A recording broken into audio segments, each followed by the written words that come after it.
is it this time, Torgal?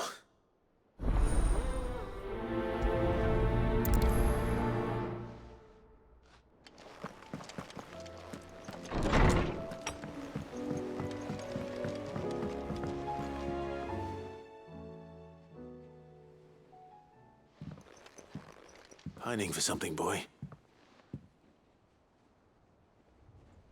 What is it? What do you see out there?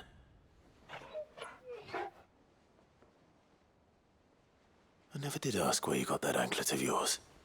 From Sid, that's why. On the day he brought him home. That long ago? And you're only thinking to ask this now? Sid saw that the pup had a habit of gnawing on his leg, since you ask. Clap that there iron on him to keep him from doing it. What was wrong, boy? I'll take like as not. Must have been hard on the poor whelp losing his loving masters at such a young age. Doubly hard in being a frost wolf, torn away from his icons and all. Sid would always tell him, you want that iron gone, you find what it is you're looking for. I reckon what he were looking for was you. I'm sorry, Torgal. Sorry for making you wait so long. Let's get that thing off you.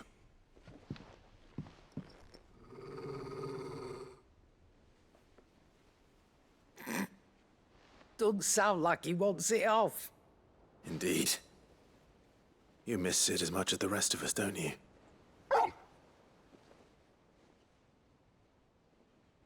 You want me to go with you somewhere?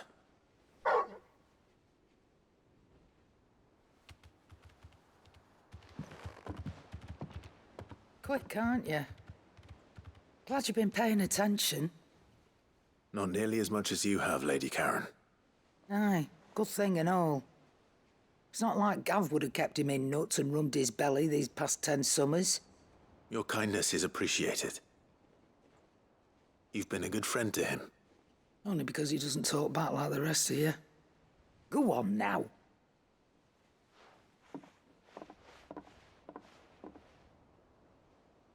Where to then, Torgal?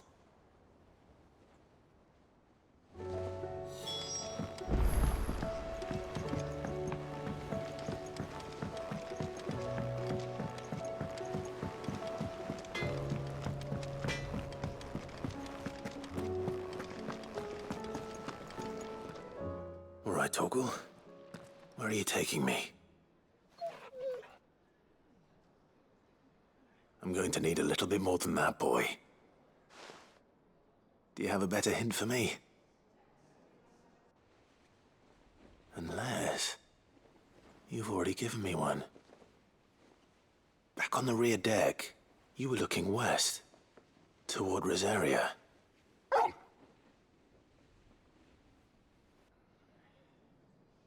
Why don't we try the rookery?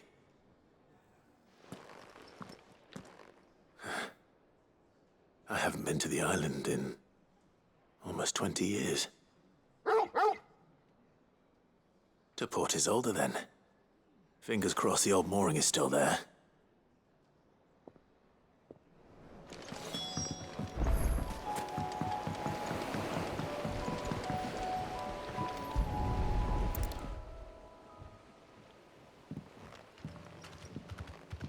It's still here. After all these years. A lot smaller than I remember. And you're a lot bigger. You might have to swim, boy.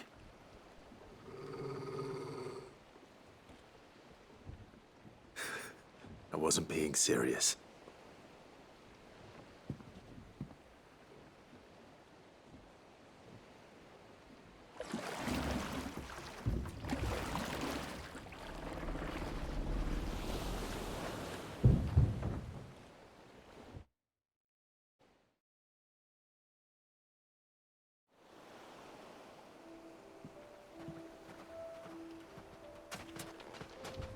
This place hasn't changed at all. The rookery's right through those trees. Come on.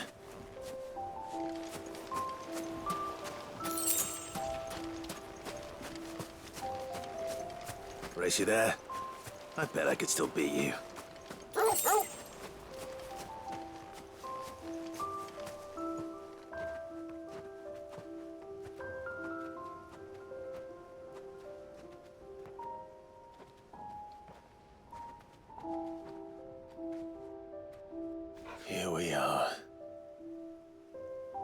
This was our hideaway. Wasn't it, Torgal?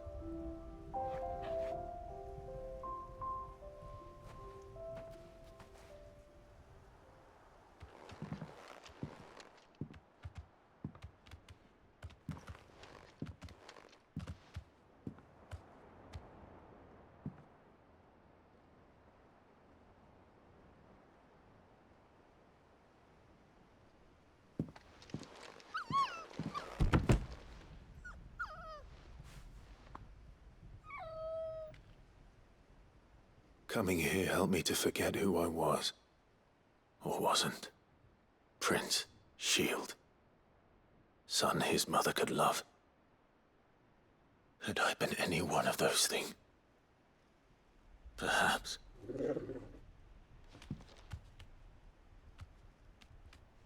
What is it, boy?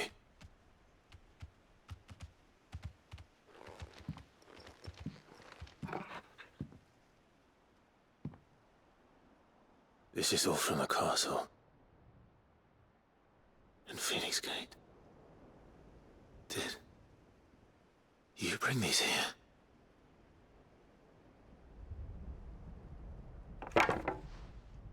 My sparring sword.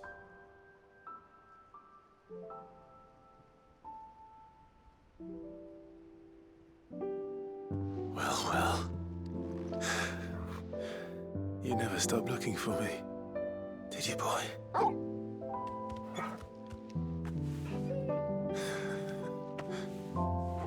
Thank you, Torgal. For never giving up. For never forgetting.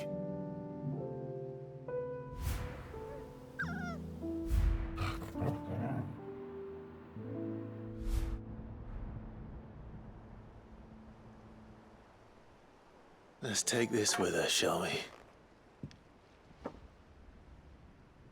So I don't forget either.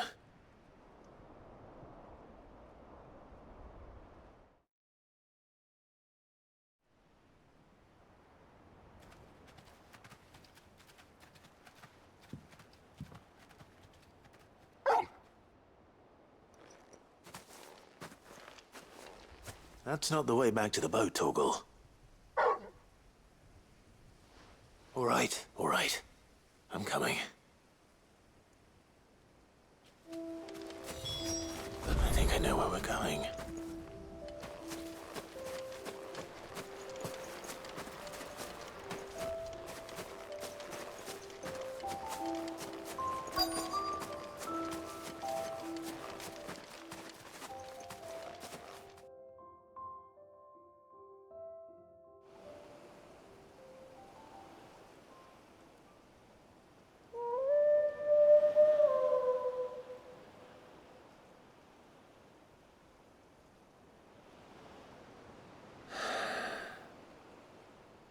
People always talk about the importance of putting the past behind you.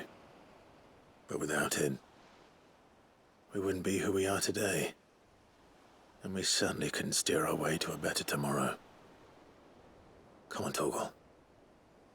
Let's go home.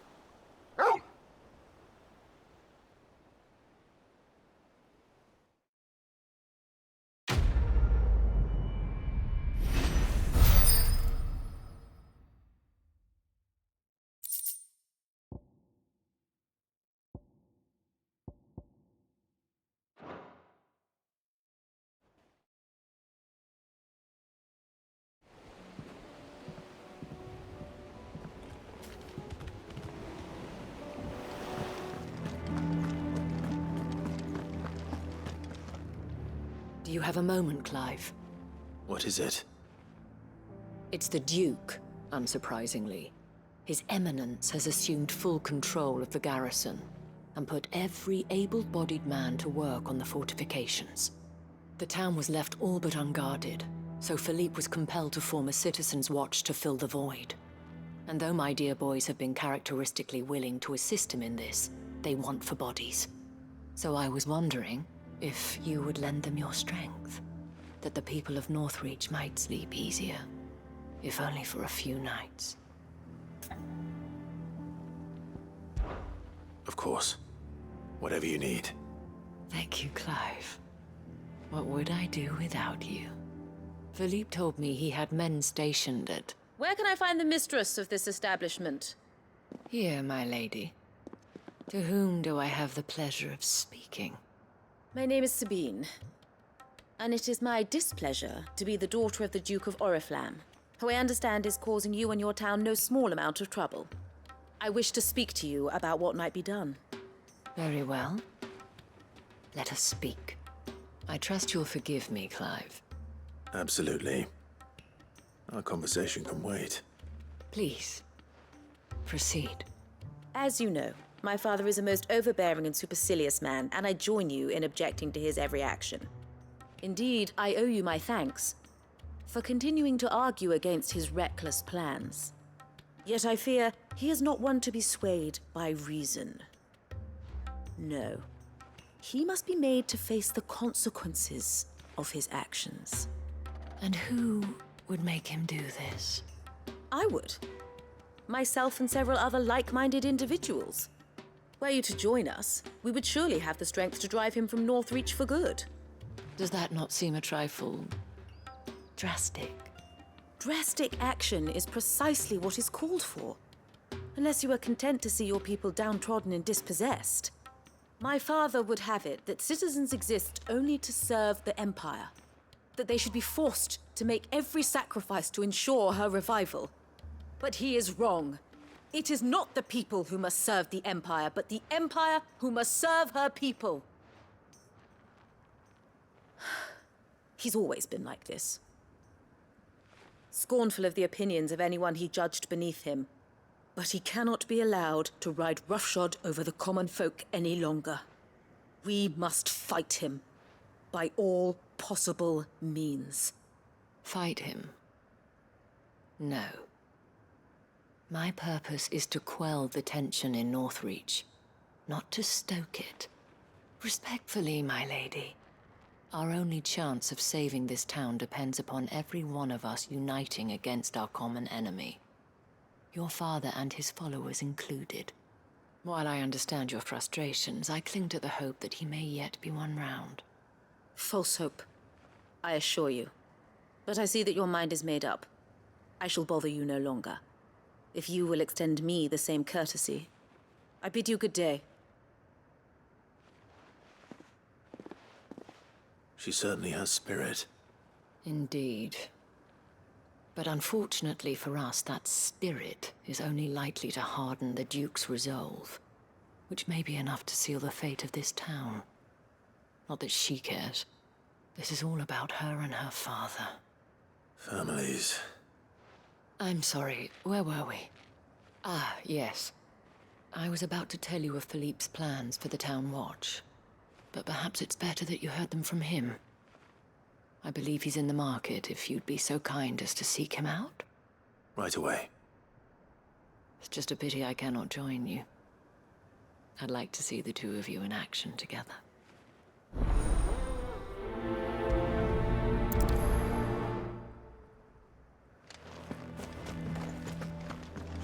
So you are content to abandon... Please, I beseech you. If you are a true son of Northreach, you must fight to defend your home. That's exactly what I am doing, milady. Or trying to, at least. The land is crawling with fiends, and someone has to keep watch. Even when our true enemy is hiding in the garrison? Fine. You're not the only able-bodied man in Northreach. Thank you so much for your help.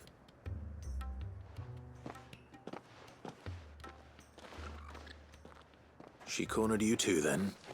Could hardly get a word in edgeways. Like father, like daughter, eh? She made an uninvited appearance at the Vale earlier, hoping to convince the Dame to join her in fomenting rebellion. I bet that went well. Her ladyship seems to have a way with people. Anyway, what brings you here? Our mutual friend thought you might welcome some help. Oh, she did she? Right as always. In fact, you're just the man. We've had some reports, you see. Sightings of You know what? They're back. Seems that way. All over, too. We haven't been able to confirm anything yet, but if you're willing, you could go and see what's what. Right. Where should I look? You know Grieger's Weep? One of the sightings places them somewhere on its shores. I'm on my way. Thank you, Clive. I'll look into one of the other sightings. Let's rendezvous back here later.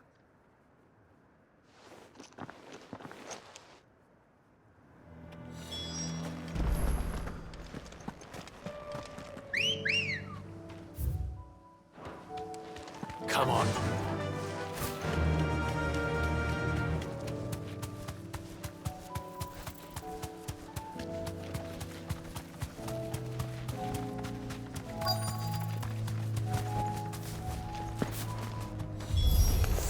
Damn it. The reports were true. I need to stop them before they get to the town.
Call that a test, Ultima?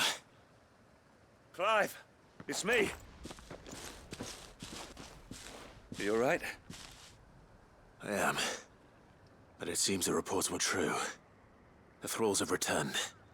I dispatched the few that I found, though. Well, there's something, I suppose. But what were they doing south of town? They all came from the north last time. We might be able to fend off an attack from one side or the other, but from both? Do you have eyes in the north? Some. I should probably go and have a look, though, just to be sure. Now, you head back to Northreach. I want you there just in case war breaks out while I'm away. What do you mean? Her ladyship's been busy working her magic on the townspeople, stirring up ill feeling towards her father. She'll have her marching on the barracks if we're not careful. What? This is exactly what the Dane was afraid of. I'll do what I can to calm things down. Be careful out there, all right? Don't worry, I'm not like you. One sniff of those things and I'm running back to town screaming blue murder.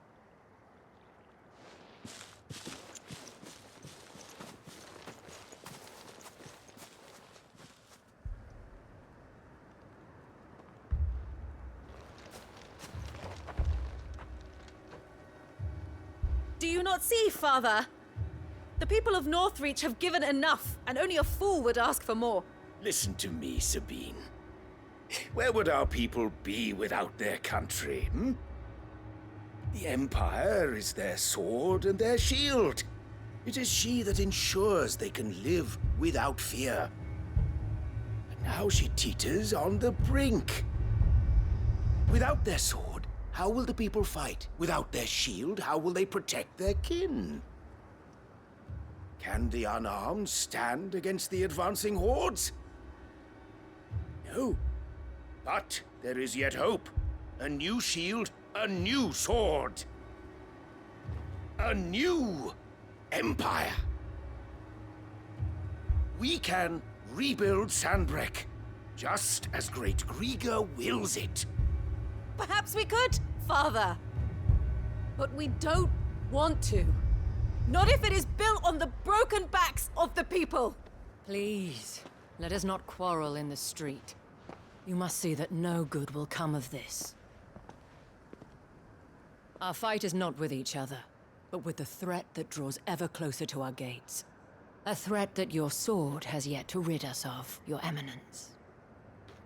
You will hold your tongue, whore! You may have filled my daughter's head with your heresy, but I will not be corrupted! Corrupted?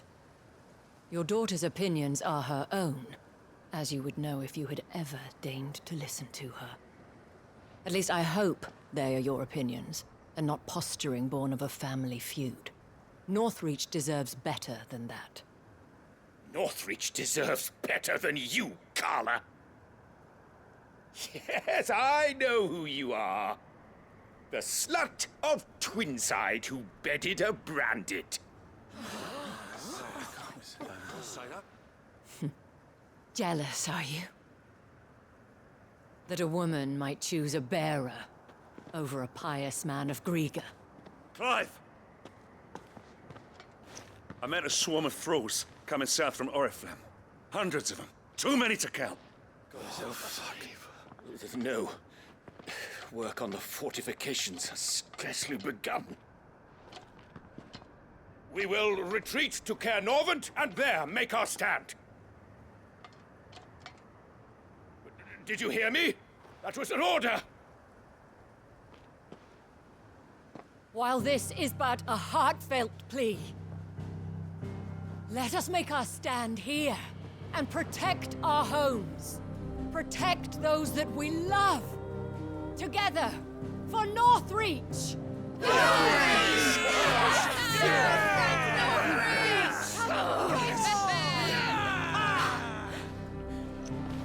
You heard the dame. What are we waiting for? Pikemen to the gates. Archers to the roofs. Quickly, come on!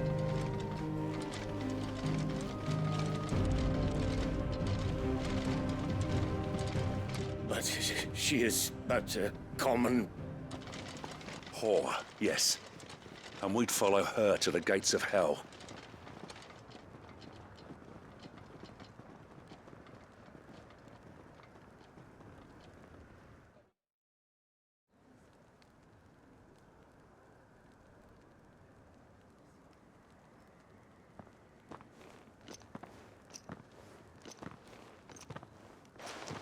The men have their orders, and they look like following them.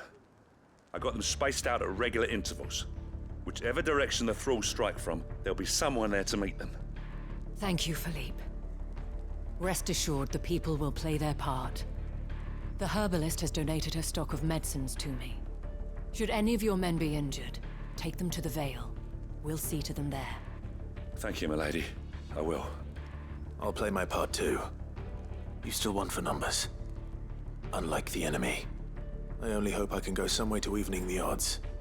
Philippe, can I leave the south in your hands? I doubt the thralls by the lake were the last of their number. Of course. I'll lead a party down that way so we don't get taken by surprise. What about you? I'll make my way up the road to Oriflamme. I fought a few of these things. And while I can't promise to hold them all back, I should be able to thin the herd. All right. But take care. Thank you, both of you. You can thank us when it's over. Till then, madame.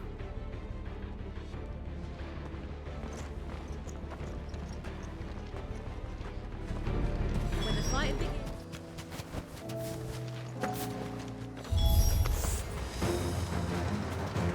This is more like it. Come on then. Test me.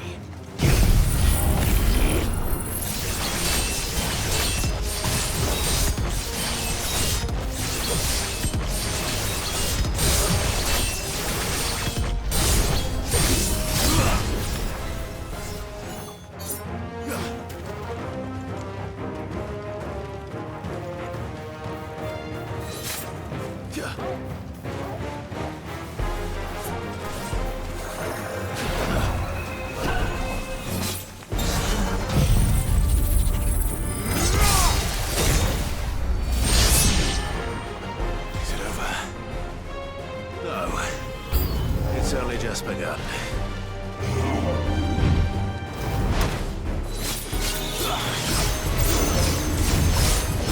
All yours, Torgal.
That looks to be the last of them.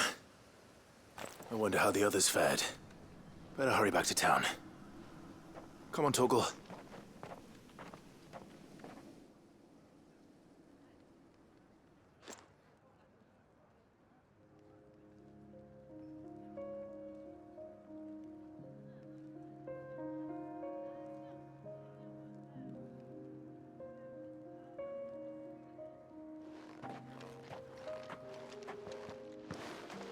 Clive, it's good to see you. And you. The road to Oriflamme is clear. How did you and your men fare? Well, we ended up fighting for our lives down by the lake. Took a few nicks, but nothing the girls of the Vale can't put right. Glad to hear it. Well, it seems we've survived.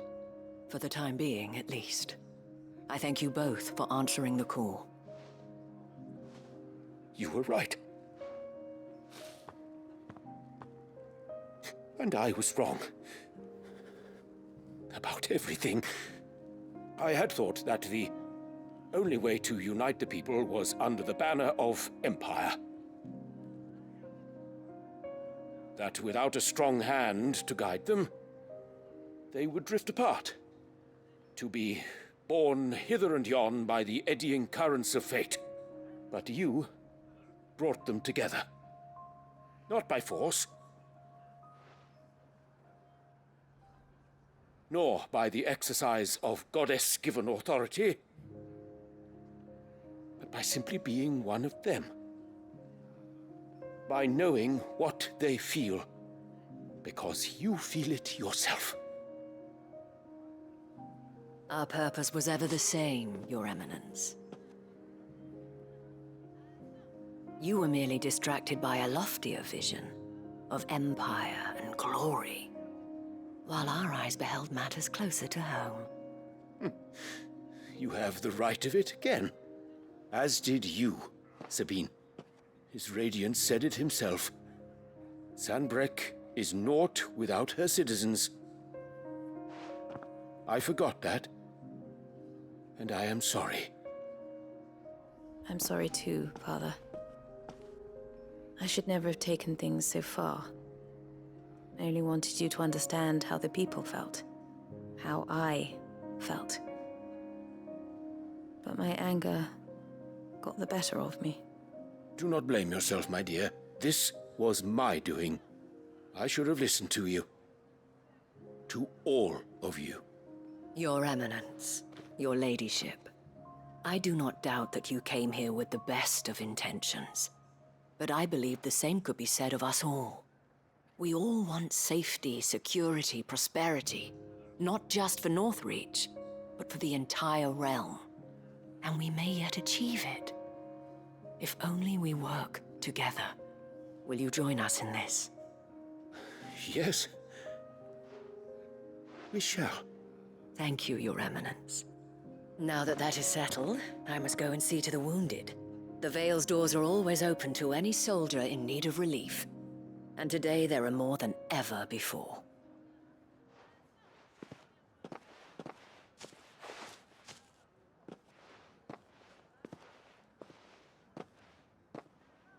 Madame Isabel is a rare soul indeed. In these dark times, I see that it is not men like me who should lead the realm, but women like her. You're right. If only I'd listened to her when I had the chance. Forgive me for saying so, milady, but you still do. The dame said it herself. We can turn things around. We just have to work together. And that goes for you, too. You're one of us now. One of you. Well said, Captain. Let this be a new beginning. Not only for Sanbreque, but for us. Well, since there's nothing more to be done here, I should see if Isabel needs any help moving the wounded.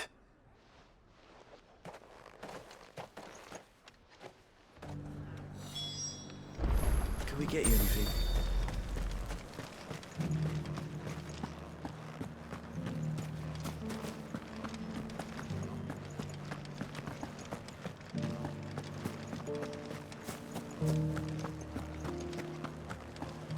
Just a little further. This the last one?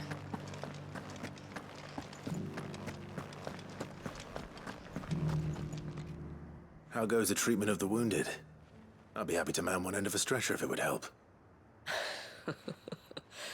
You've helped quite enough for one day, Clive. Thank you.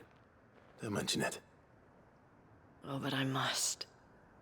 After all you've done for this town, it is the very least you deserve. Tell me, if Northreach had fallen, what would you have done? A woman of your means could find a home anywhere in the realm, but I sense you would rather have died here. It's a long story. For you, madame, I have all the time in the world.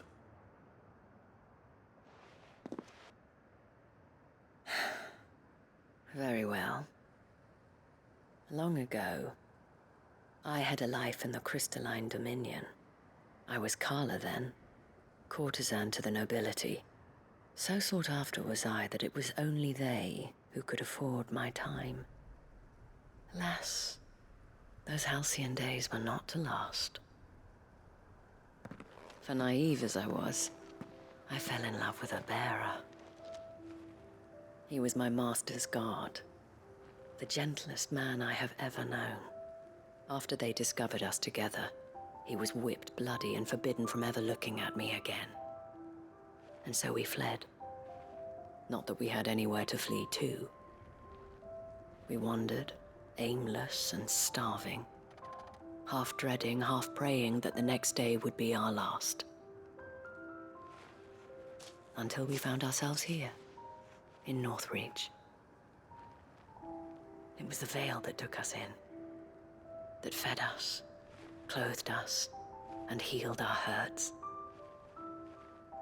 Those that could be healed, at least. My love was already too far gone. He passed away. He did. Not long after we arrived. But at least we were able to share a few moments of peace before the end. It was the greatest gift I have ever received. But the generosity of this town and her people did not end there. The men and women of the Vale supported me through my grief. Shared in it, though I was still a stranger to them. They treated me like a sister. And so I swore that I would always do the same. That I would return the kindness that Northreach showed me. That I would repay my debt to the Vale.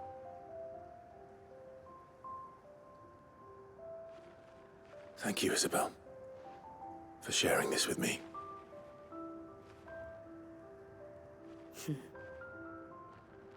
You're a lot like him, you know. Perhaps that is why I have such a soft spot for you. Never stop fighting, Clive. And I shan't either. I know that it will not be easy to keep Northreach together. But our efforts will be rewarded. Just look at us now. The people, the soldiers, even the Duke of Oriflamme and his daughter, all united in defense of this town that we have come to call our home. And what of you? Can we count on your support too? Always.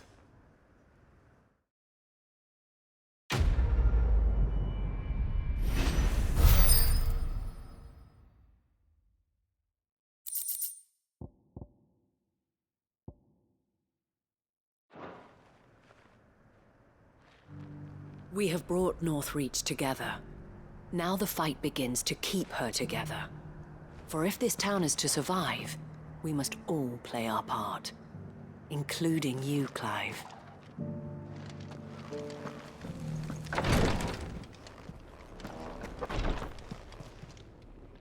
Lord Marquis, if you have a moment. What is it, Cyril? One of our brethren lately journeyed across the strait in order to pursue a new avenue of inquiry in our ongoing investigation. He sent an owl some while ago, but we have heard naught from him since. Was he surveying another fallen ruin? No. The object of his study was a savior cult that has arisen in Ash in recent years.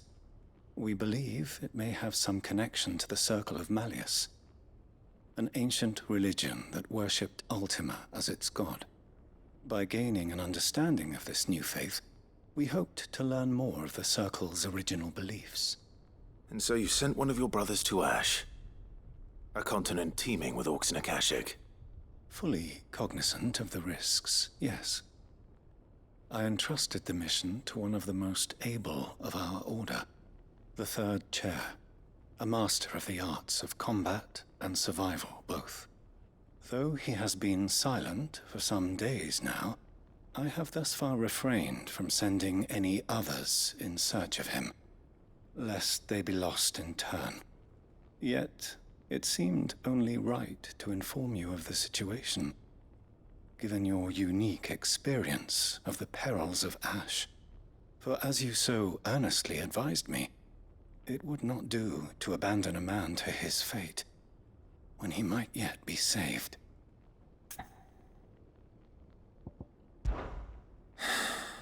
It would not. But Ash is a big place. Can you be any more specific? Perhaps.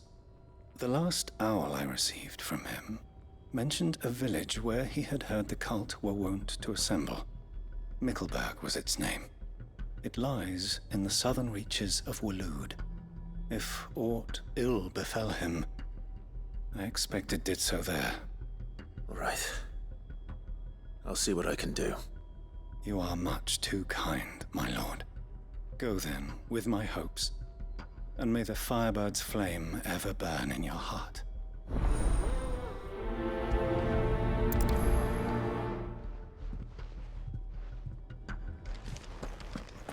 So then, Torgal, how do you feel about a trip to Ash? We have a third chair to find. Assuming he's still alive.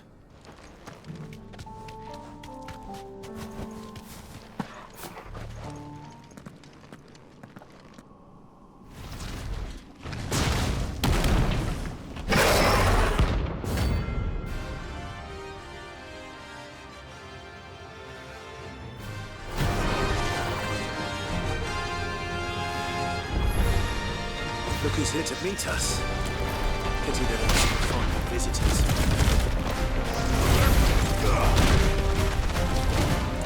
Let's try. Yes. Slow.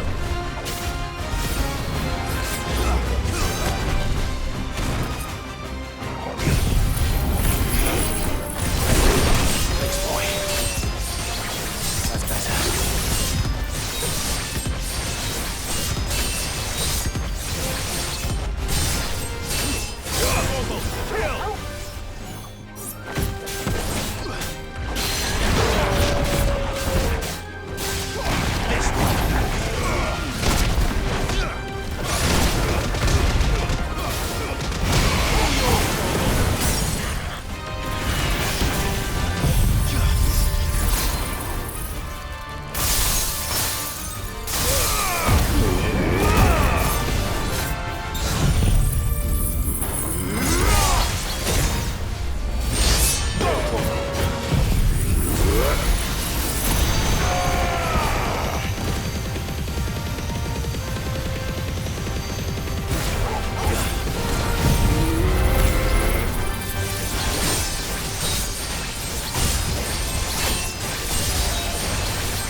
Welcomes.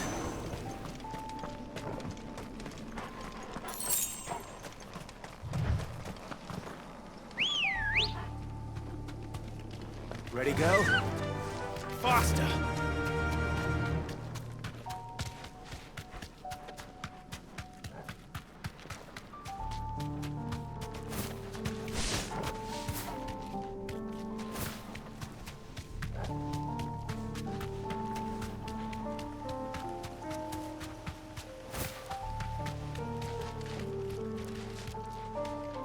This must be Mickelberg.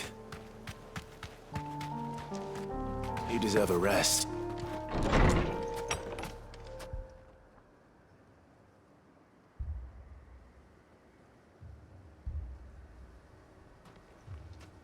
These people aren't turned.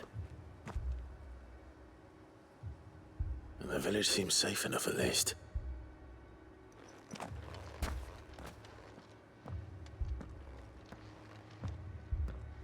What is going on here?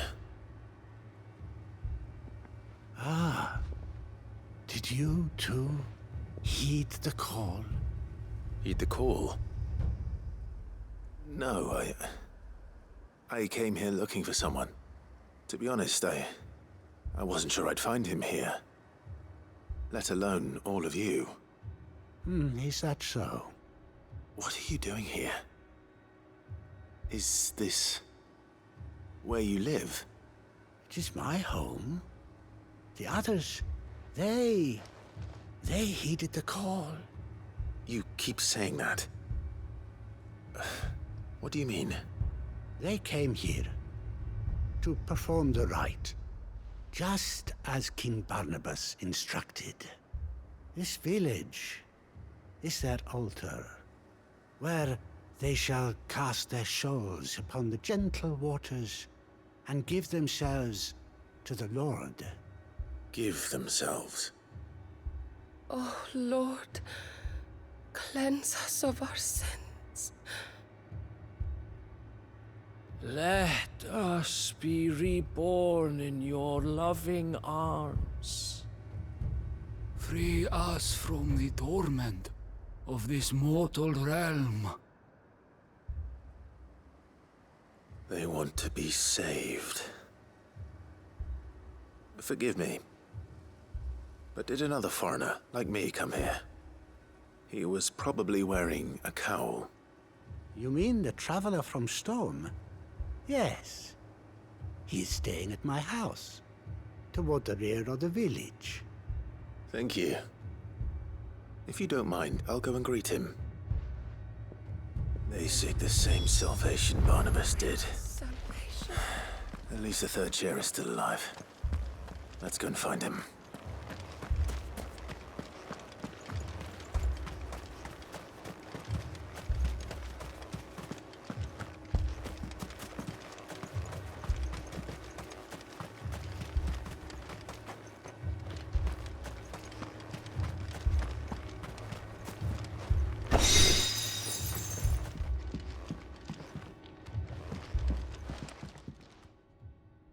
Excuse me.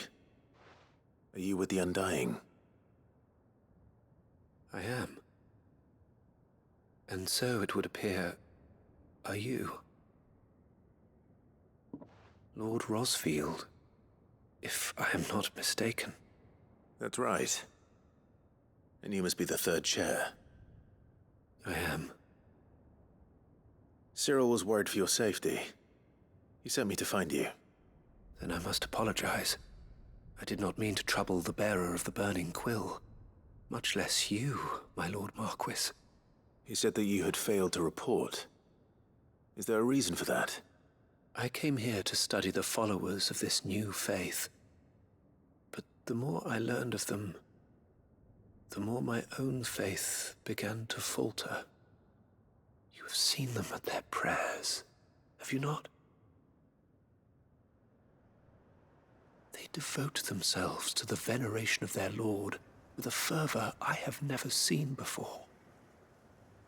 Praying night and day that they might be rid of their wicked wills and reborn in their Saviour's light.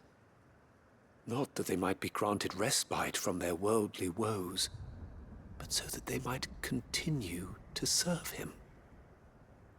Serve him with all of their beings. I, too, swore to devote my life to the service of my lord and master, but this... it is different. It is more. And so I would see it through to the end. See these people safe, that they might achieve their dream. That they might do their duty to their lord. Even if it should keep me from doing my duty to mine. You do understand what their dream is, don't you? I do, my lord. They would cast aside their wills and become a Kashik. I know that it may be hard to believe, but to these people, that is the very essence of salvation. Forgive me, my lord, but I must remain here. If you are to return to Master Cyril, I would consider it a great... Did you hear that, my lord? Something is happening. I'll go and find out what.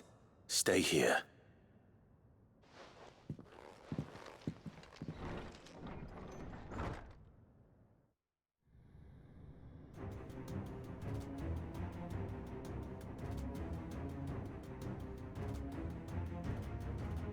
An ether flood. Oh no. There must be something I can do.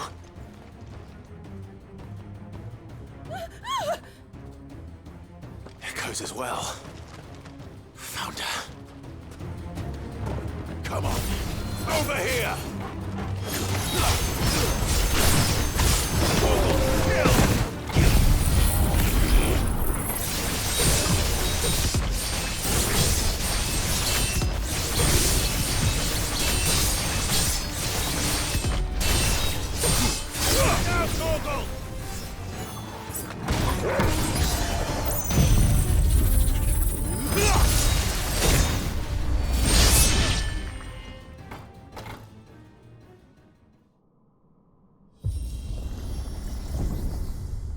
What now?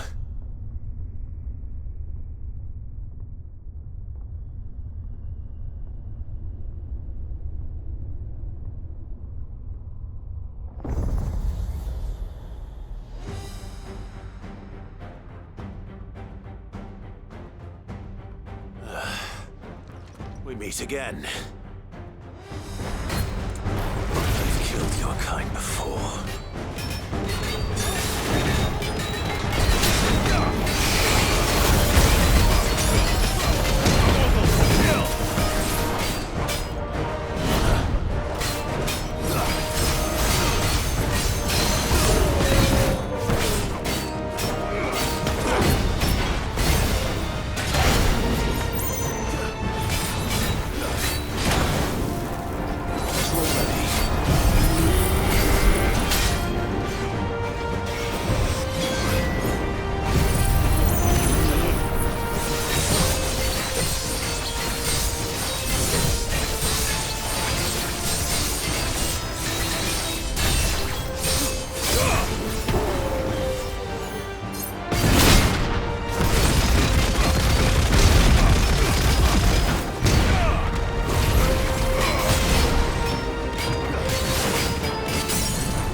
Damn it!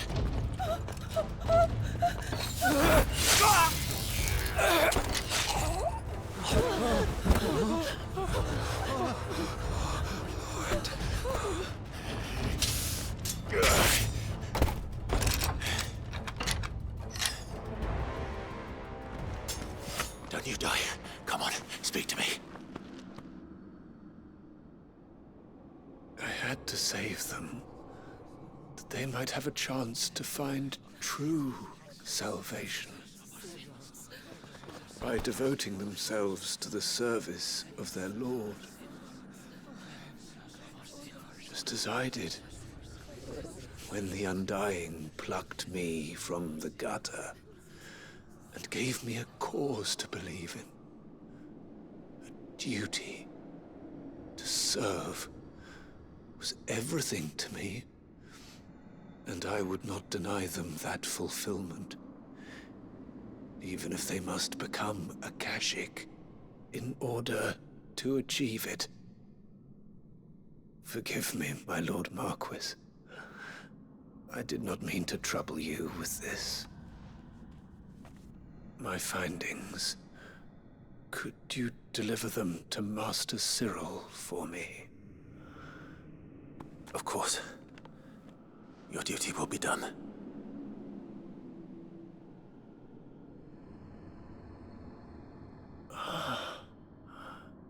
Look, my lord.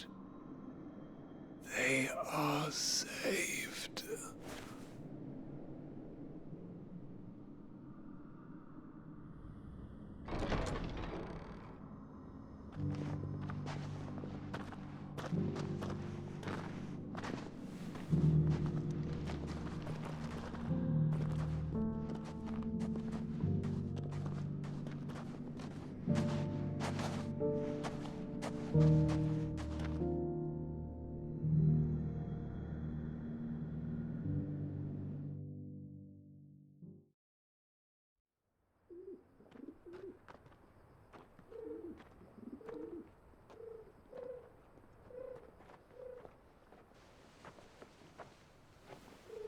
They are saved.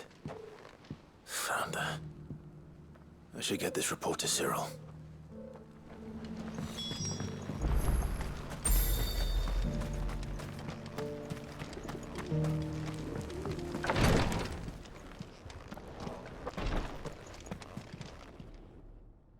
My Lord Marquis, welcome back. I am glad to see you hale and whole. I met with your third chair, Cyril. He bade me deliver his findings to you.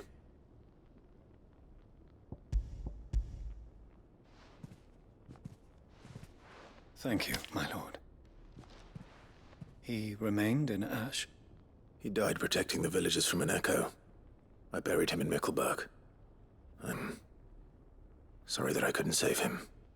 If you could not save him, no one could.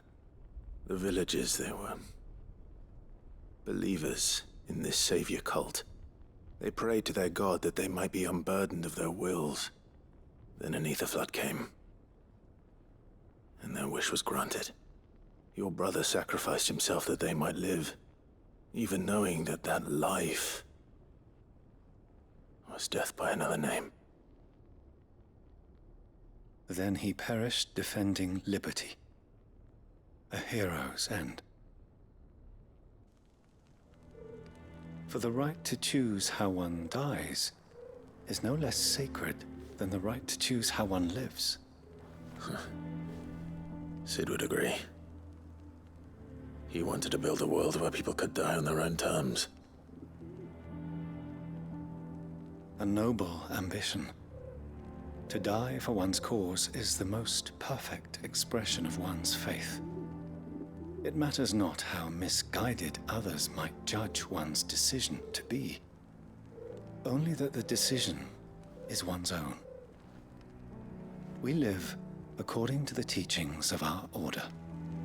We believe in them, we protect them, and yes, we die for them.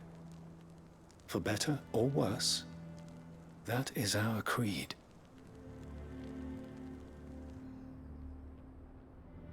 But he didn't die for your creed. He died to save them, and you still believe that what he did was right? I believe that he believed it was. We of the Undying are not slaves, but willing servants. And this was his will, the ultimate expression of it.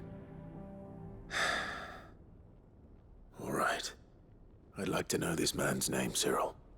To know the names of all the Undying who've fallen in the line of duty. They died serving my house. It's only right that I remember them. That is my duty. Of course. I shall fetch the Book of Martyrs at once. My lord, it has been, and shall ever be, the greatest honor of my life to serve House Rosfield. Though our duties may differ, yours is no less important. I pray with all my heart for your success. And were they here, I have no doubt but that every one of my fallen brothers and sisters would feel the same.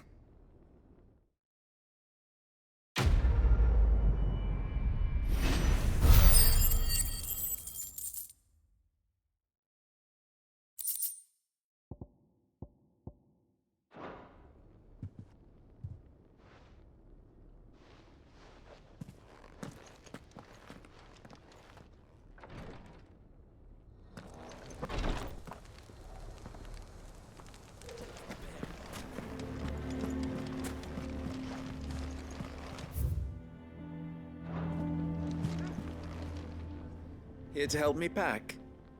Thanks, but I'll be traveling light. I'm almost finished already, in fact. You're really going to go through with this, then? I am. But before I go, there is one small issue I'd like your assistance with. Well, two, in fact.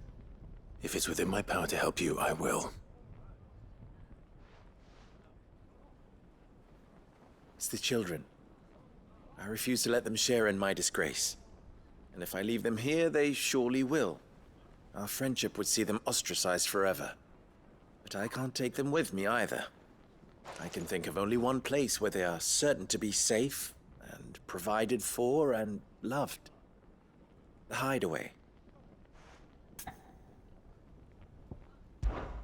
Of course. The children would be more than welcome. Thank you, Clive. I will not forget this. Lubor, are you still here? What is it, Ferda? You look pale. There's been a flood in the Velcroy, a damn big one. The League of Outlaws encampment was completely submerged in ether. What? Every last one of the bastards has turned, and they're headed this way. Bandits are one thing, but Akashic bandits are quite another. The town guard won't stand a chance against them. We need to evacuate. There's no time to lose. Ferda, gather the men. The Akashic may strike at any moment. We must make ready to cover the townspeople's escape. Well, what are you waiting for? Yes, my lord. Clive, change of plan. The children stay with me for now. I need you to find Conrad and Natalie. Tell them to prepare for a full and immediate evacuation. Understood. I'll do what I can to convince everyone else. Wish me luck.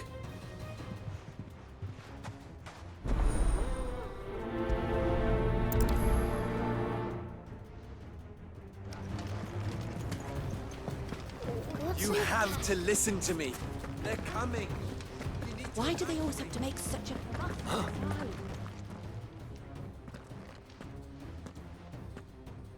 Ah, it's you. What do you want, Lord Underhill? To pass on an important message. There's been an ether flood out in the Velcroy. The camp where the so-called League of Outlaws were gathering has been swallowed. They're no longer just bandits. They're Akashic now, and they could be here at any moment. You need to begin preparing for a full-scale evacuation right away. Oh, do we? And who was it who gave you this disturbing news, might I ask? Lubor, perhaps? The man spreading the same poison out in the square as we speak. You may believe his lies, my lord, but we know better. But why would he lie about something like this? Some twisted attempt at revenge, perhaps. If he had not been unmasked, he may well have been elected our leader. A great honor for one of his kind. One he might well feel aggrieved at having been denied. Lord Underhill, forgive me, but it has become all too evident where your sympathies lie. Lubor cannot be trusted, and neither, therefore, can you. You may not trust me, but for the sake of your people, ask yourselves if there is any chance that this is true. There isn't. You can be certain of that. Now be off with you. You're making a mistake. It's no use. They're not going to listen to me. We'll just have to do what we can without them. I should speak to Lord Furder.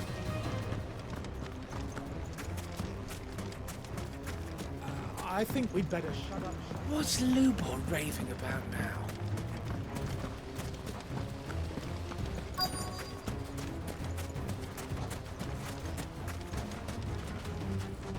Lord Furder.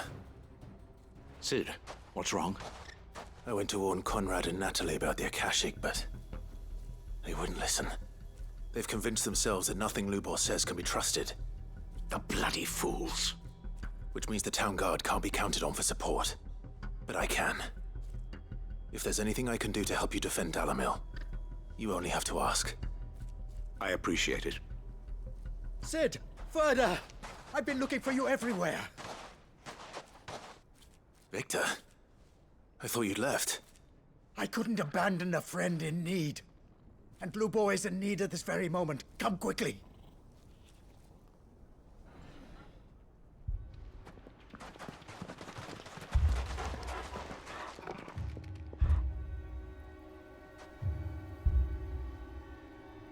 You have to believe me! The Akashic are coming! They don't eat, they don't sleep, they don't tire, and they don't care who they kill. They're unlike anything that's come before. There will be no parley, no mercy granted! We may have saved the town once, but this is different. I do not ask that you forgive me, but please believe me. If you do not run, you will die. You will all fucking die!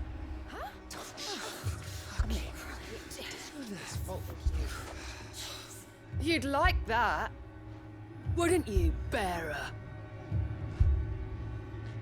Yeah, with us out of the way, your kind will be free to claim Dalamil for yourselves.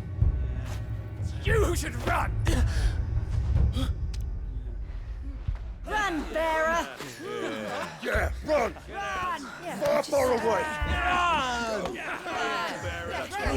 Just go! Yeah. Yeah. Yes! Go! Go on then. Go on! Go! Just go. Just go. Lubor, wait. Someone's coming. Go! Come on! Stop! You're hurting him!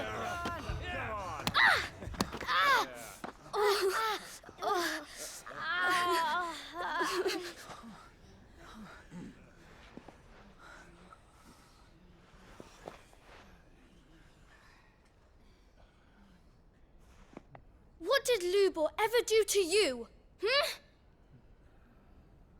He solves all your stupid problems, and he keeps all of you safe.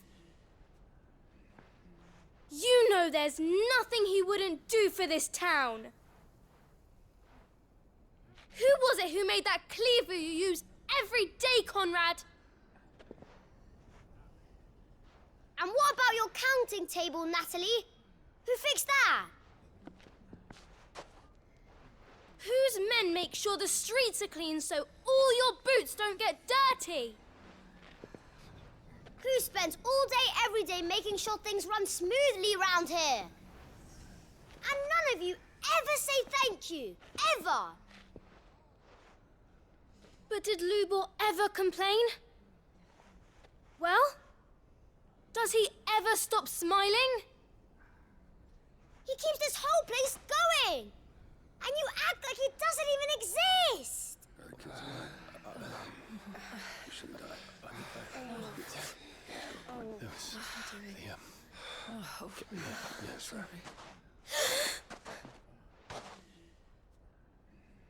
Lubo, we've heard enough. Wait! We will not run.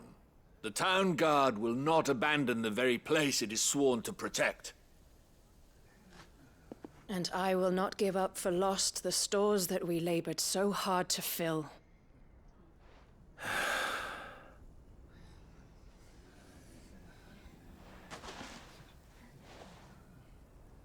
So tell us, how do you propose we deal with these Akashic of yours?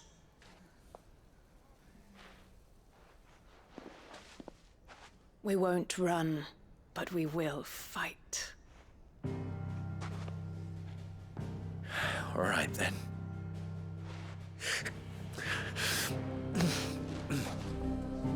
Fine.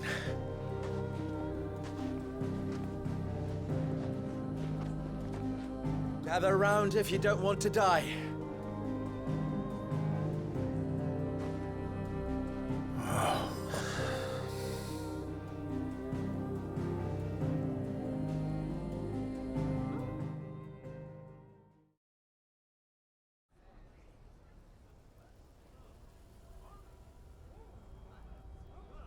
Allow me to explain the situation. The ether flood occurred near the village of Cheratina, deep in the Velcroy. The place had been abandoned for years, until the League of Outlaws decided to make it their base of operations. Now they're all turned, and if the scouts' reports are correct, heading in this direction. They are mindless monsters, driven only by hate and rage, and they are utterly unpredictable. With the bandits, we at least knew how and where they were likely to attack. When these creatures come, Dalamil will have the bitterest fight it has ever faced on its hands. The town guard will muster at the north gate. The rest of us will take the south. Both forces will provide men to serve as scouts and messengers, ready to spread word of the size and nature of the Akashic force as soon as it is spotted. And as soon as it has been, we will converge on its position and see that it is driven back from Dalamil at all costs.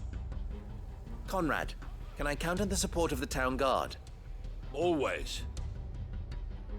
I leave the selection and coordination of the messengers in your hands, Victor. And the command of our men in yours, Ferda. If you would both be so kind. Consider it done. As you wish. Natalie, I would ask that you and your people have the townsfolk barricade themselves inside the bathhouse. And tell the merchant not to waste time securing anything beside the essentials. Preserving life is our one and only concern. As long as we survive, it doesn't matter what trinkets we might lose. Our riches can be regained. And if anyone doubts that, let it be known that the Briar's Kiss stands ready to cover any losses. Very well. I shall tell them. Where do I fit into this plan? Where else but the most perilous place of all? I would like you to travel to the home of our erstwhile League of Outlaws, Cheratina itself. The main host is most likely still there, and Dalamil will not be safe until it is eradicated, root and branch. A little gardening. How pleasant. I doubt it. I have a feeling these weeds will be particularly stubborn. Luckily, so am I. So you are. All right then, we all know what we have to do. Now it's simply a matter of doing it. For Dalamil.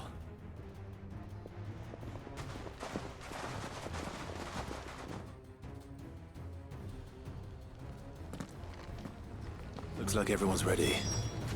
I'd better not keep them waiting.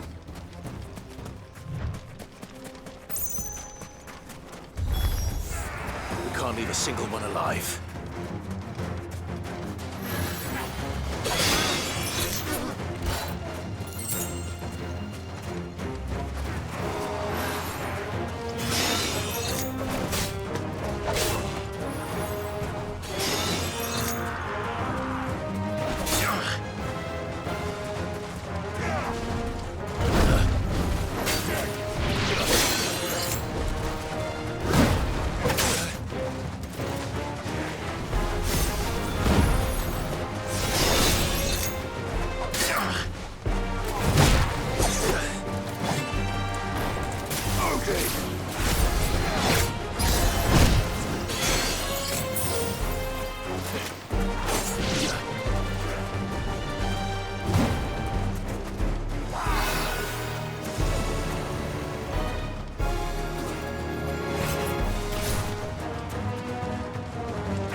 The League is disbanded. I should get back to Dalimil and see how the others fared.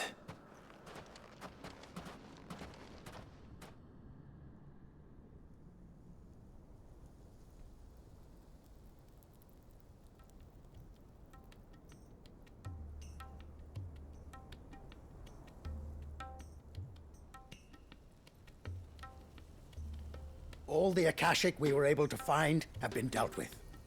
Seems that might be the last of them. Last of them here, perhaps. Lubo, Sir Clive has returned. Clive! What news from Cheratina? It's done. Root and branch. I knew you wouldn't let me down. Thank you, my lord. Friends, the Horde has been driven back. The Akashic have been defeated. And we need not fear the arrival of any more, thanks to Clive. Victory is ours. We bloody did it! We saved Dalimil. Lubor, allow me to apologize. After all you have done for this town, we should never have doubted you. But we did. And for that we are truly sorry. We only hope that you can forgive us. We need you, Lubor. Dalimil needs you. So, if you would still like to be considered for the position of mayor, you have our backing. You do remember that I'm a bearer, don't you? We do. But that is not a stain on your character. It is a stain on ours. We thought only of what we perceived bearers to be, not what you truly are. The man who saved Dalimil twice over.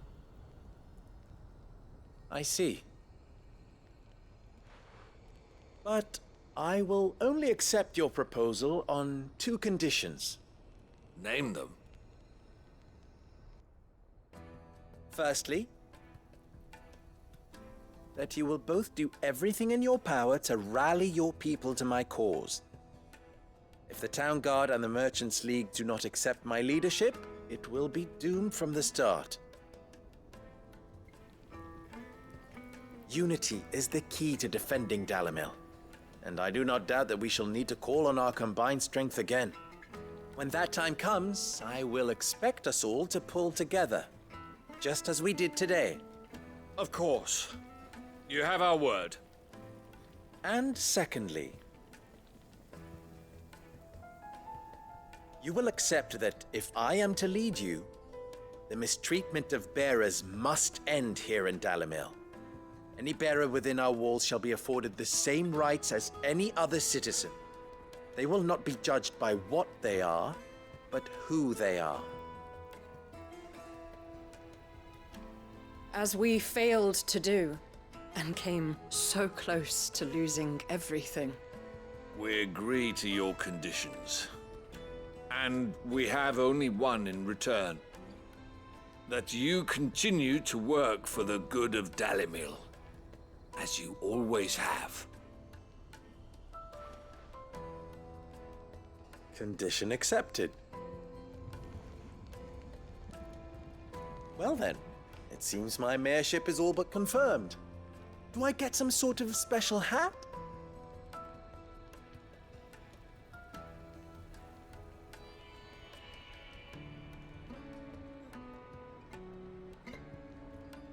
How fickle fate can be. Not so long ago, I had resigned myself to leaving Dalimil in disgrace. And now, I find myself her leader. Here. For everything.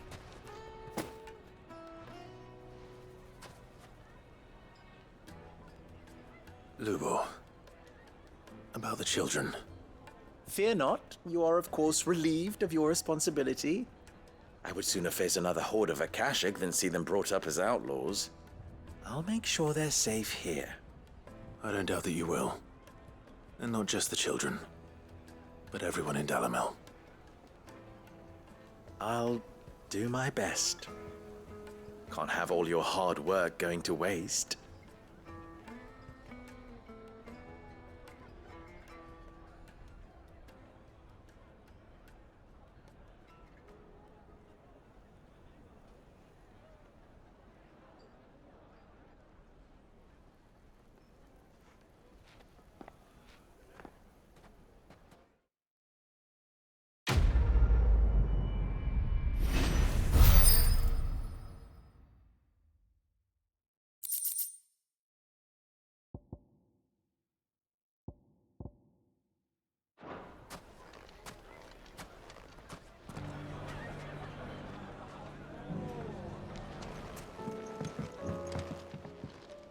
Ah, Clive.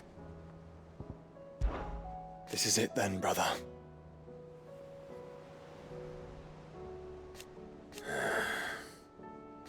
Indeed. You're wrong.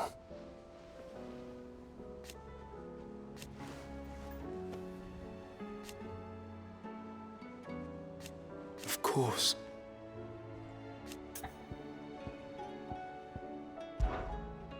Joshua, what's wrong? And don't say nothing. It's not nothing. I've received word from Cyril. The Undying have found Father's will, or something akin to it. His will? How? Where? In the crypt beneath Rosalith Castle. After Kupka was kind enough to drive out the Imperials, the Undying took the opportunity to recover what relics of the Duchy yet remained. And in the process of doing so, they found a letter from Father. I'm surprised anything survived down there. Cyril asked that I join him in Tabor at my convenience.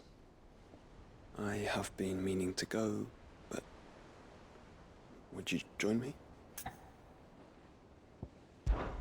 Of course. I want to know what's in that letter as much as you do. Very well. I am ready to leave when you are.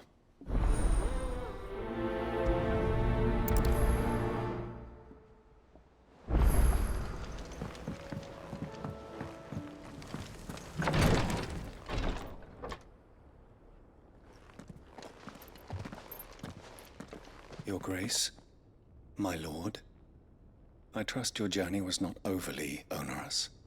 Cyril, you found a letter from Father? Yes, I have it here.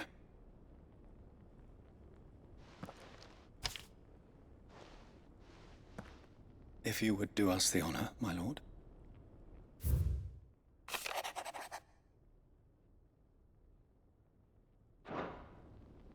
An inheritance.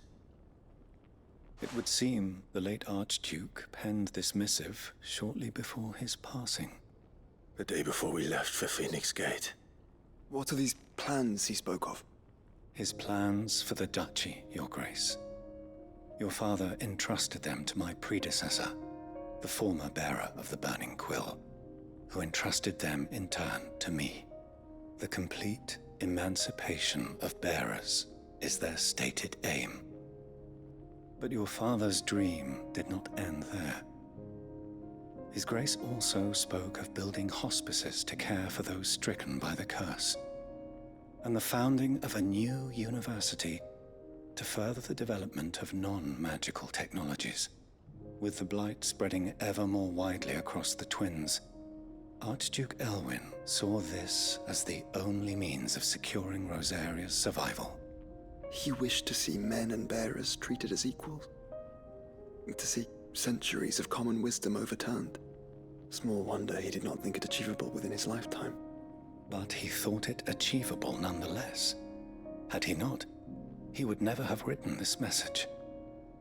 Nor would he have entrusted his vision to his most faithful aides, those who would have stood with you, shielded you from the machinations of the less benevolent personages at court. It's a pity only they are still with us. 'Tis true that those most loyal to your father were the first to suffer the Duchess's wrath. But one at least remains, and she has come bearing gifts. What do you mean? Mayhap it is better that she explain, my lord. After all, the duties entrusted to me by my predecessor extended only to recovering His Grace's will and arranging a meeting with the one who might execute it, or a part of it at least. And where is this woman? She awaits you in the archive, Your Grace. Thank you, Cyril. Shall we then?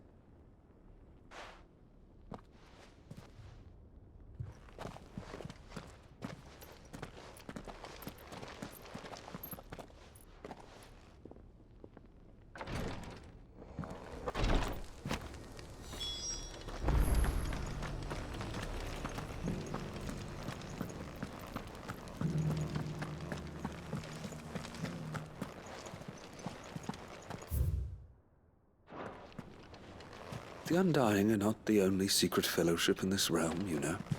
There are others, each working for their own ends.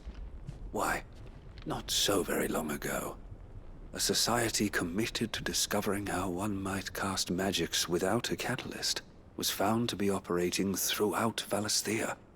They were denounced as heretics, rooted out, and driven from our shores, never to be seen again.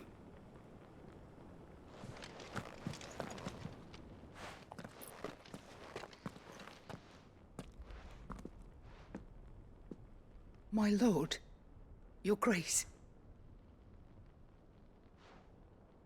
I hardly recognize you. I am Goditha, retainer of House Rosfield, loyal servant to the Phoenix and his shields. Your father, the Archduke Elwyn, entrusted me with the delivery of a gift. I only hope you can forgive my tardiness in bringing it to you. Lift up your head, Lady Goditha. You have our gratitude for your service to our house and to our father. I merely did my duty, as any proud Rosarian would. My lady, perhaps you could explain a little more? What exactly is the gift you bring? As I'm sure you know, it has long been the custom for the children of House Rosfield to be presented with certain keepsakes upon their coming of age.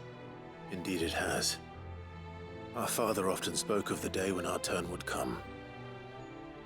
And had he lived to see it, he would have presented you with the treasures I bear. Matching armbands for you both. Alas, he did not live. Indeed, he was taken from us even before they could be completed.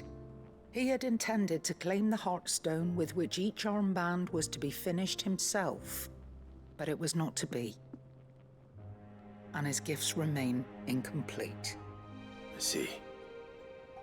It saddens me to bring them before you as they are. It was your father's wish that you be presented with the finished articles, not these works in progress. But with his grace long since gone, and the stone left unclaimed, I had little choice. You are grown men now, and his house is yours. And while I would not presume to insist upon your claiming the Heartstone in his stead, I know that nothing would have pleased him more than for you to do so. Thank you, Lady Goditha. What say you, Clive?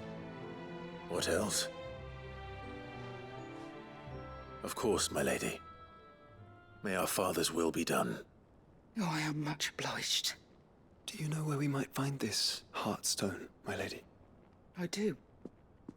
Though it may be a matter of a good deal more than simply happening upon it. It is found in the bellies of elder griffins, you see. We do at least know where to find one. A certain specimen has made its nest in Titan's Wake, not far from here. A certain specimen? You are most perceptive, Your Grace. In answer to your unspoken question, yes. In fact, this is the very same beast your father meant to slay. I have been tracking its movements since you were but a boy. Were you to slay it in his stead, as men of House Rosfield, it would surely make your father proud. What say you, Joshua? What else?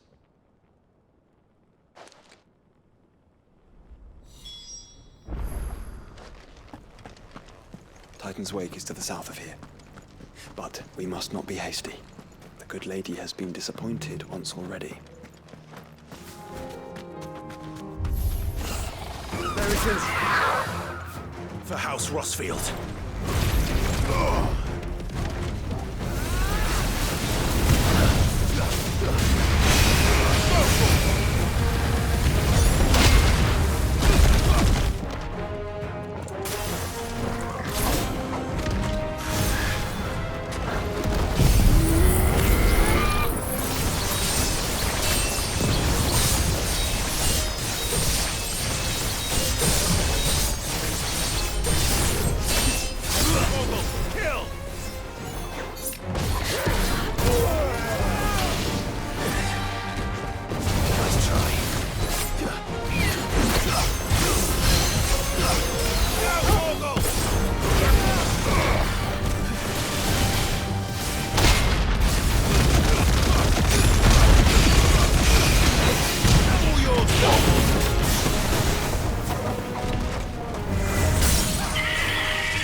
Is this the Heartstone? I expect Lady Goditha will know.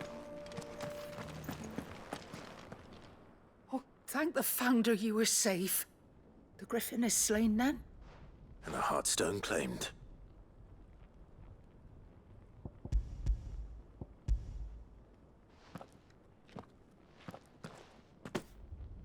Yes, this radiant luster like frozen flame. It is just as your father described it. Thank you, my lord. Your Grace. Your father would be so proud. Lady Goditha, the lapidary is ready. Thank you, Cyril. I will be with him shortly. If you would excuse me, I shall have the stone cut and set forthwith.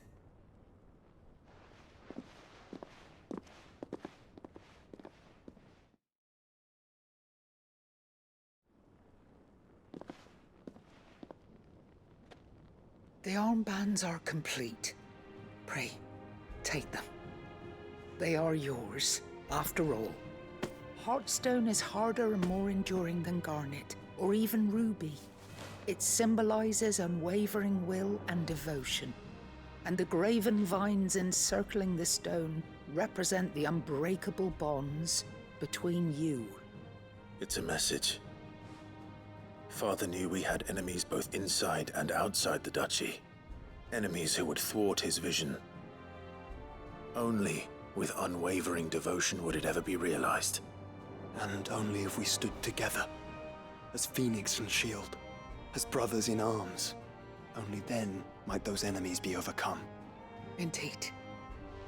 His Grace knew the enormity of the task he would entrust to you, his heirs. But this was more than just a message. It was a promise. That he would always be with you. Thank you, Lady Goditha, for remaining the steadfast custodian of our father's will. Forgive me, my lady, but there is something I don't quite understand. The Undying told me that after Father died, Mother claimed all of the ducal treasures for her own. Even if the armbands were incomplete, she would surely not have overlooked them. So, how were you able to keep them from her? Because I was the keeper of the vault. Though I was but a lowly servant, your father spoke to me of his intentions for the bands, of the deep love he had for both of you, and his hopes for your future. In the days before the disaster at Phoenix Gate, I discovered that the Duchess had ordered her jewelry be sent away from the castle. It was then that I knew she meant to betray us. I tried to warn your father, but it was too late. When word of the fire reached Rosalith, I knew my time was short. So I took up the armbands and I fled into the night. And thank the Founder you did. Yet my duty to your father was incomplete. Not knowing what else to do, I followed the Griffin, thinking I might claim the Heartstone on its passing. And so my pursuit continued, until Lord Cyril appeared before me. He informed me that His Grace's will had been recovered, and that his sons were alive and well. Lady Goditha, on behalf of my father and all the people of Rosaria, I thank you for your loyal service. As do I. Thank you, my lord. Your Grace, for coming back to us, for giving my service meaning.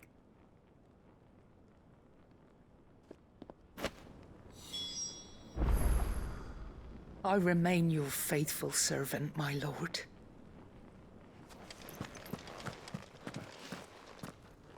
The bands suit you well. It must be gratifying to finally receive the inheritance that was denied you for so long. It is.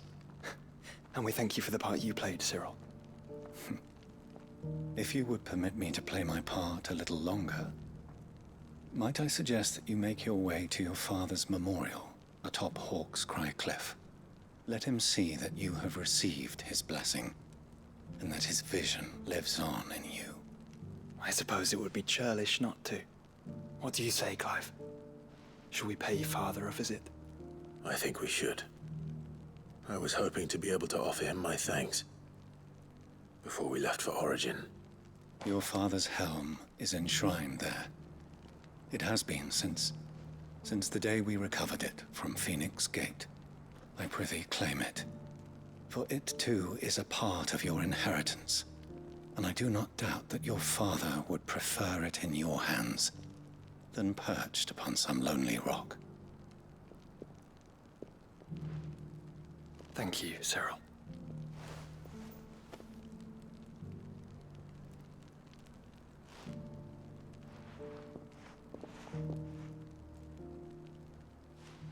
Come on, Clive. He's waiting.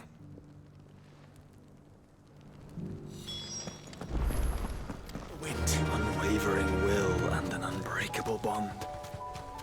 Do you really think we're strong enough? To save the world? Of course. To have overcome Father's political enemies. Of that I'm certain.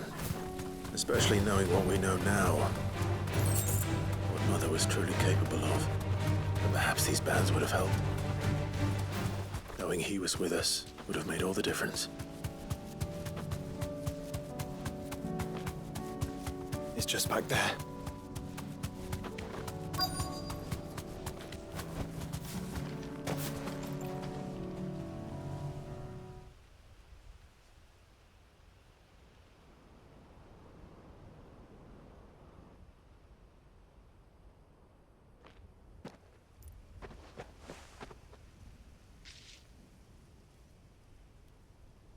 Father always fought for what he believed was right.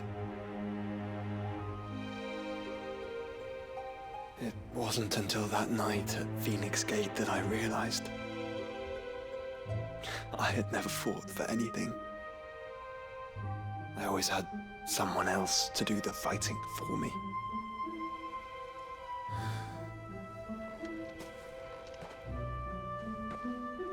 No matter how fate conspired against him, he never lost heart, never looked back, never stopped fighting.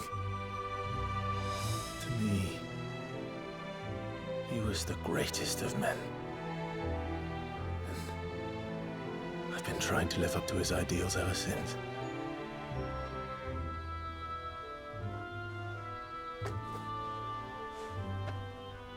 We all have, Clive.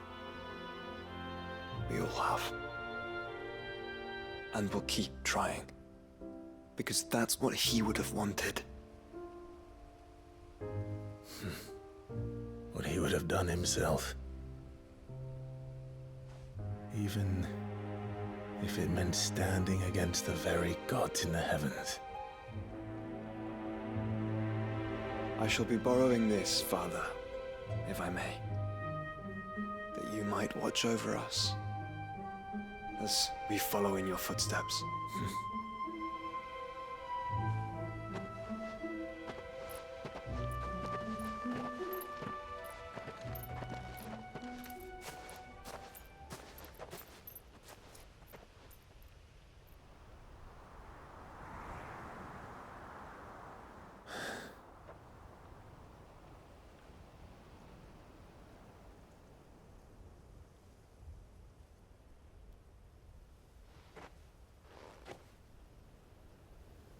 We won't lay you down.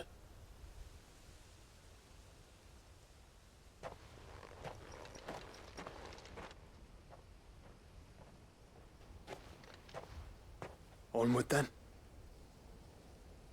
Onward. To the end. And to a new beginning.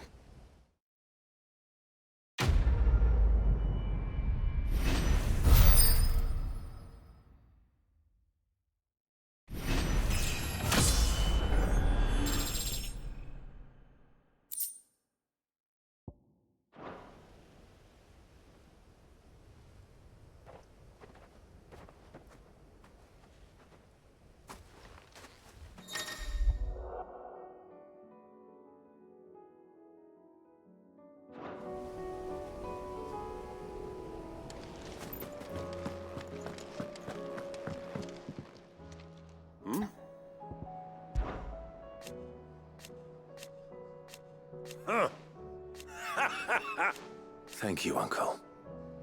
As for down here... Clive, my boy! Rutherford informs me that we owe you our thanks. Hadn't intended for you to get involved, but such are the times we live in, huh? I would have done the same for anyone else. You're far too modest, Clive. You'd make a terrible nobleman. But tell me, is the realm truly in as dire a state as Rutherford suggests? From what little I saw, you were right to be worried. I suppose I should have expected the worst. But I was rather hoping the great and good of the realm might have things a little more under control. Alas, it seems that firm leadership is in short supply these days, and without it, the people are bound to lose their way. We must move quickly. But where do we start? True, the challenges that face us are many. But in my estimation, there are two key areas to be addressed before any other. The realm's armies and her larders. As you've seen firsthand, it's every man and woman for themselves out there. Certain cities have banded together to try and maintain some semblance of order, yes? But such cases are few and far between. And yet, the only remedy for the chaos that faces us is unity. A unity that transcends even the borders laid down by our ancestors. In short, if Storm does not stand together, she will fall apart. But how would one even begin to unite the realm? The armies, my boy. As I told you already, we begin by restoring order among the ranks of those sworn to maintain it. Sadly, I doubt I could convince even the lowliest gaggle of privates to dig a latrine together. But I do know someone the High Commanders have been known to listen to on occasion. Field Marshal Eugen Havel. I thought he was retired. He was, until an Akashic army tore through Randalar and killed most of the rank and file. There is no man alive more capable. Literally. And as luck would have it, I've already spoken with him on the matter. Of course you have. And he's agreed to help. On one condition. That he first speaks with you personally. Havel has always been a man of frustratingly rigid principle, and he has certain qualms about clasping arms with, well, with an outlaw. I extolled your many virtues as best I could, of course, but the old goat was adamant that he be allowed to appraise you in person. You don't mind, do you, my boy? Of course not. As long as chaos reigns, we will never build a better world. I'll do whatever it takes. And if the Field Marshal wishes to speak with me in person, then so be it. That's the spirit. I'll leave for Randalar at once. Would you send a Stolas? Of course. Rutherford is already in the Dalmekian capital. I'll have him tell Havel to expect you forthwith. Excellent. Thank you, Uncle. No. Thank you, Clive.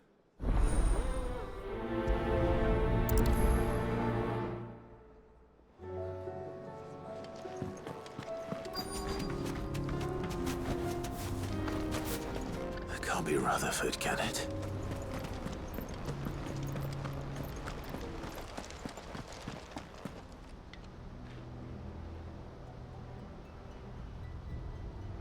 Turncoats and cowards, the lot of you! If it's a fight you want, it's a fight you shall have! Allow me. I don't need your... Please, Field Marshal, oblige him. This won't take long. You're right. It won't. Men, finish him.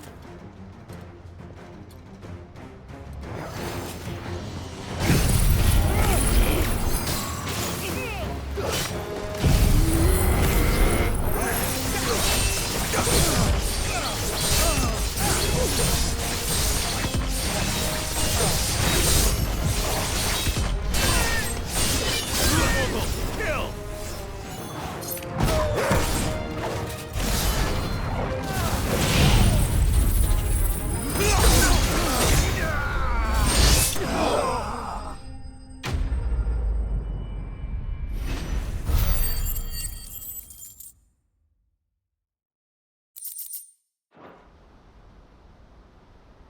little longer than I'd have liked.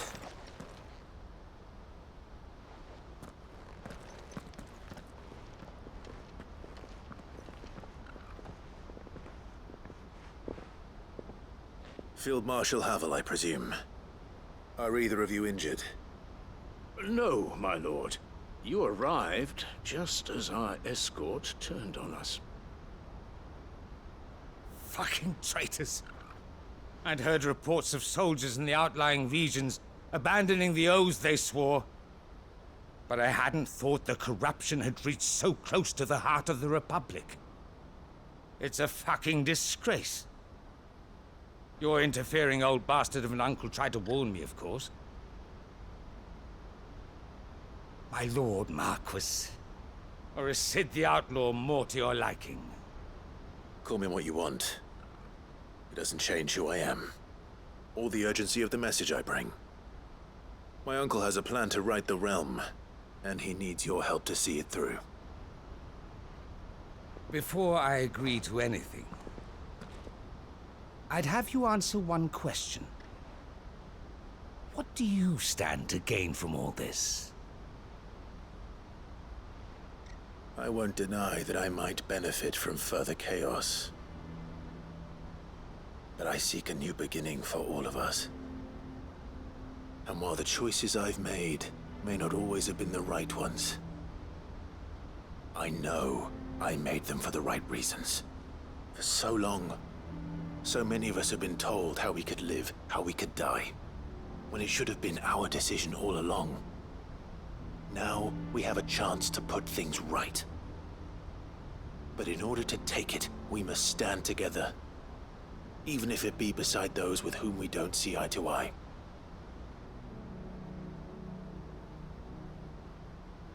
Certainly not the words I expected from an outlaw. But perhaps your uncle was right. You are no ordinary outlaw. I'll never hear the end of this. All right. I'll start by ordering my most trusted guard to bring the Dhalmekian fringes under control. Next, I'll make contact with my counterparts in the Imperial Army and see if I can't convince them to try and restore order in their own territory. Thank you, Field Marshal. But they are not the only ones we will need to convince. What do you mean? I don't doubt that I can bully some sense into a few generals, but those they answer to require a different kind of persuasion. And when it comes to honeyed words, well, we will need an envoy. One who can court even the most stubborn of statesmen. You, perhaps? I'm flattered. But I'm no diplomat either. And I have other problems to attend to. What we need is a skilled arbitrator. And I may know just the person. Is that so? And would he happen to be an outlaw too? Of a different kind, perhaps. Well, beggars can't be choosers. I suppose we'll all have to find a little of the outlaw in ourselves if we're to make it through this. Very well. Send your man to me right away. I shall.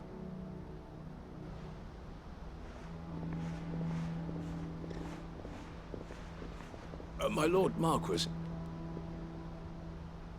your Lord Uncle bade me escort the Field Marshal to his manor in Port Isolde.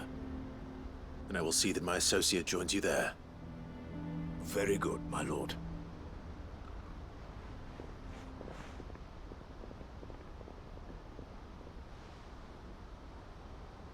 Huh. An envoy. I'm not sure I'm the man to talk anyone round. I can barely convince my brother to take his medicine. No. This is a job for someone with experience. Someone like Quentin. I hope I can convince him at least.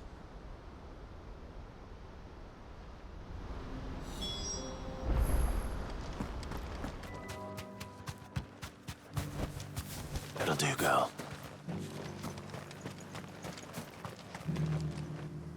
Quentin, I have a proposal for you. Do you now? Something tells me you'll be asking more of me than a cask of Gotand gold. Go on then. Propose.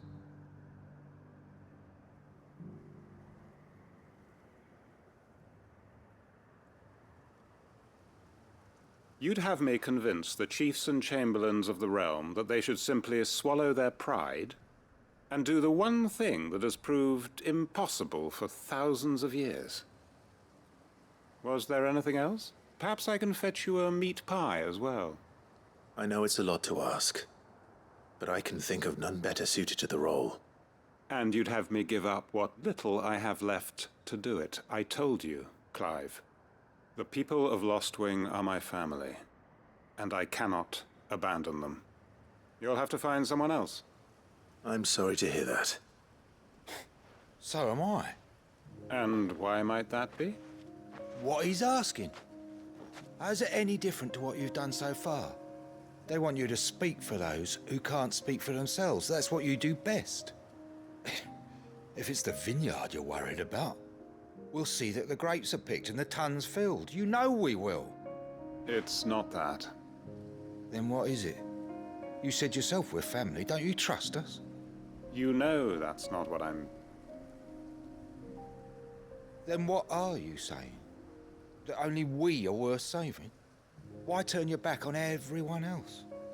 You convinced us we could build new lives for ourselves, and if you can do that, who's to say you couldn't convince the entire realm?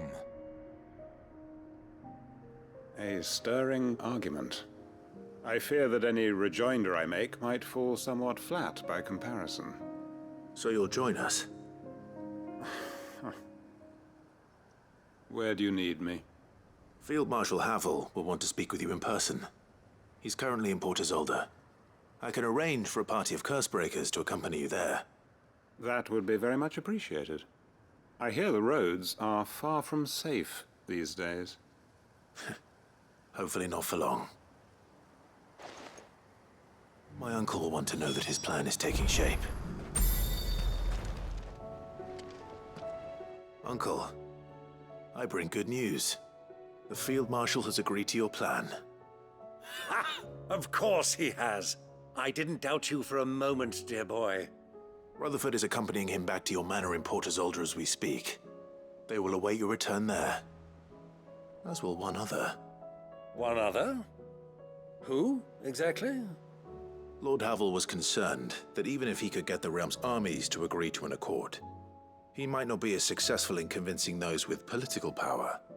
He asked if I might have a solution, and I suggested a certain Imperial Lord Magistrate turned Liberator. One of your co-conspirators? Master Quinton would probably call me one of his, but yes. Another outlaw, then.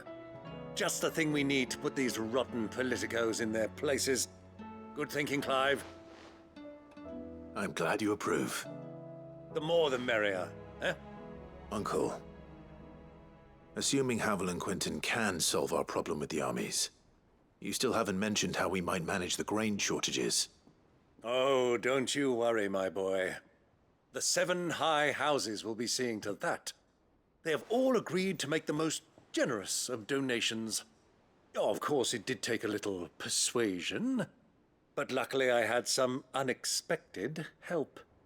From who? Why, you, my boy. Rumor has it that you rescued the Lady Ariane's head steward Rockford from a horde of bloodthirsty bandits. It was more of a handful. Well, the old battle axe was so pleased. She had a shipload of talents delivered to my private docks by the next new moon. And when the other houses saw the parsimonious old crone's purse strings finally loosen, they as good as tripped over themselves in the rush to follow suit. I'm happy to hear it. Now, I must be getting back to the manor. Join us there at your earliest convenience, would you? Of course, Uncle.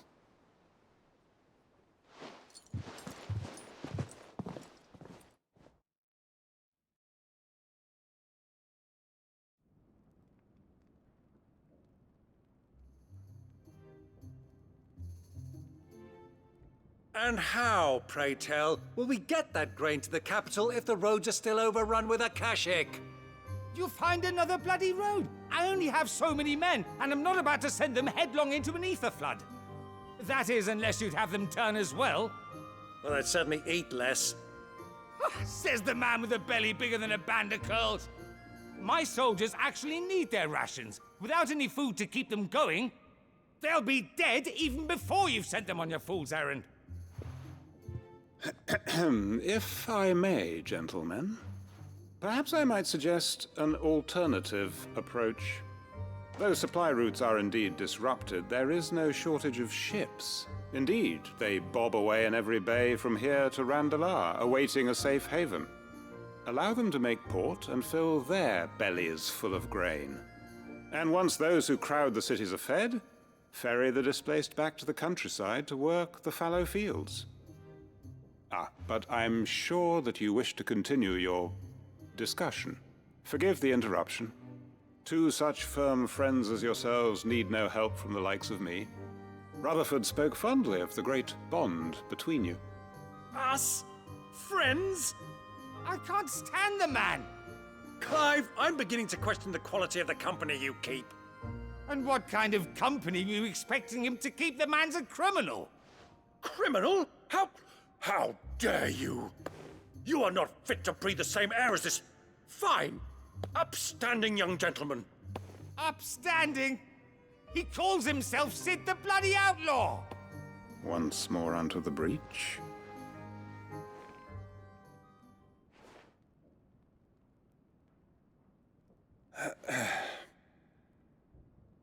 Shall we begin again?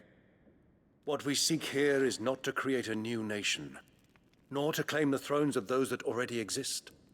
We wish simply to bring stability to the realm that mankind might weather the current storm. And to do that, we must convince those in power, the generals, the statesmen, the nobles, that our cause is just. There will be disagreements, yes, and I imagine some resistance, much resistance. But we cannot let that deter us. If we show them the path, show them that we walk it ourselves, then I am confident they will follow. The fate of the world lies in my nephew's hands, but the well-being of her people lies in ours. And we must not squander the chance that Clive has given us. Uncle Byron, Now, with that settled, let's move on to the signing of the Accord. For what great moment in history hasn't been accompanied by a little ceremony?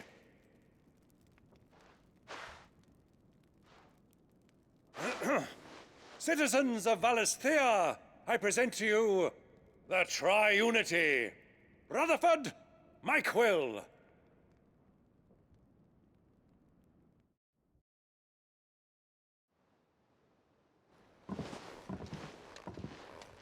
Well, my boy, the stage is set. That it is. This is the role you were born for.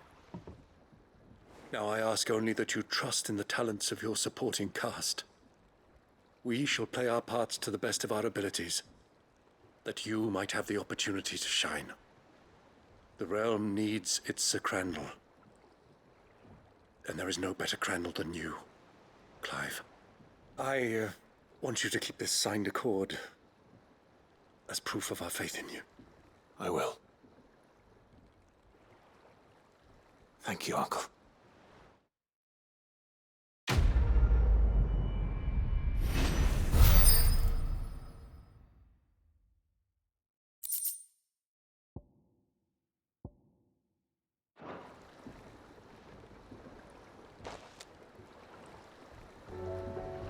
You